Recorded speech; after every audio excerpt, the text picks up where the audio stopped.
SCO summit की वजह से पूरी दुनिया में खलबली मच गई है। प्रधानमंत्री मोदी के क्लियर स्टांस की वजह से अमेरिकन लीडर्स तरह तरह के बयान दे रहे हैं। सबसे ताजा बयान आया है जॉन बोल्टन का, जिसमें अमेरिका का डर झलक रहा है। नमस्कार, मेरा नाम है श्वेता शर्मा और आज बात की क्यों जॉन बोल्टन ने प्रधानमंत्री मोदी की एससीओ भागीदारी को कहा बैड न्यूज। अमेरिका के पूर्व national security adviser John Bolton ने प्रधानमंत्री नरेंद्र मोदी की Shanghai Cooperation Organisation SCO summit में उपस्थिति पर कड़ा बयान दिया है।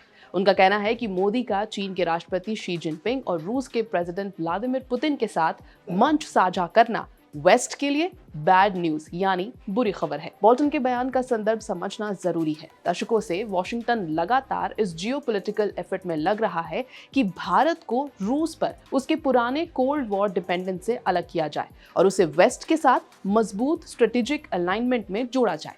इसी उद्देश्य से क्वाड ग्रुपिंग यानी कि भारत, अमेरिका, जापान और ऑस्ट्रेलिया को आगे बढ़ाया गया था ताकि इंडो पैसिफिक क्षेत्र में चीन की बढ़ती डोमिनेंस को बैलेंस आउट किया जा सके। लेकिन अब प्रधानमंत्री मोदी की एससीओ भागीदारी से अमेरिकी हॉकिश वर्ग को ये संकेत मिल रहा है कि भारत अब भी अपनी स्ट्रेटेजिक ऑटोनॉमी बनाए हुए है, यानी भारत न पूरी तरह वेस्ट के साथ खड़ा है, न ही रशिया चाइना कैंप से दूरी बना रहा है।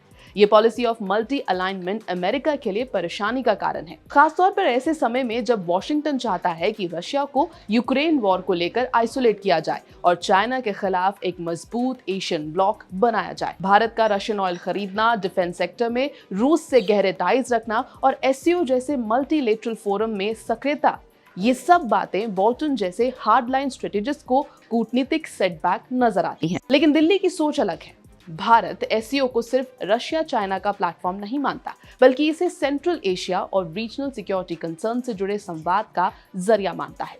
भारत के लिए ये प्रैग्मैटिक डिप्लोमेसी है, जहां वो क्वाड और वेस्टर्न पार्टनरशिप्स भी रखेगा और एससीओ या ब्रिक्स जैसे फोरम्स में भी अपनी उपस्थिति बनाए रखेगा। यानी बोल्टन का ये बयान इस चिंता की झलक है कि इंडिया चाहे जितना वेस्ट के करीब आए, वो अपनी फॉरेन पॉलिसी में हमेशा इंडिया फर्स्ट अप्रोच और स्ट्रेटेजिक फ्लेक्सिबिलिटी बनाए रखेगा। एबीपी लाइव की इस रिपोर्ट में फिलहाल इतना ही।